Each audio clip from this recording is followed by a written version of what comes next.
یہ ہے خبروں کی خبر اور آپ دیکھ رہے ہیں خبروں کی خبر ٹی وی۔ زور انداز میں مذمت کرتے ہیں کیونکہ یہ املاک در حقیقت ہمارے بزرگوں، ہمارے آبا و اجداد کی ڈونیٹڈ اور اللہ کے لیے وقف کردہ یہ زمین ہے جو کسی کی ملکیت نہیں ہو سکتی۔ چنانچہ اسی تناظر میں یہ اجلاس کا بنیادی موضوع ہوگا کہ ہم حکومت کے تئیں اپنی ناراضگی، غم، غصے اور احتجاج کے ذریعے سے حکومت کو باور کرانے کی کوشش کریں گے کہ یہ فیصلہ آپ کی طرف سے جو کیا گیا ہے آپ اس کو قطعی طور پر واپس لیں، اور مسلمانوں کی یہ املاک جو گویا اس کے اوپر ایک طرح سے قبضہ کرنے کی کوشش کی جا رہی ہے وہ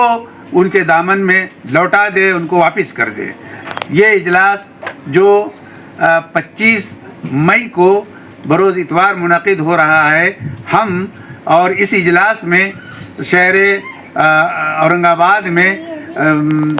جو پرسنل لاء بورڈ کے صدر محترم ہیں مولانا خالد سیف اللہ رحمانی صاحب، وہ بنفس نفیس انشاءاللہ شرکت فرما رہے ہیں۔ نیز پورے ملک سے ممتاز علماء دین اور ممتاز اسکالرز بھی اس اجلاس میں شریک ہو رہے ہیں۔ میں شہر اورنگ آباد کے تمام لوگوں سے اور اطراف و اکناف یعنی تعلق جات سے اور تمام گاؤں اور دیہات کے اور قصبوں میں رہنے والوں سے یہ پرخلوص اور عاجزانہ التماس کر رہا ہوں کہ وہ اپنی شرکت کو اس یقینی بنا کر اس احتجاج میں شامل ہو اور اپنے غم اور غصے اور حکومت کے تئیں اپنی ناراضگی کا اظہار کریں۔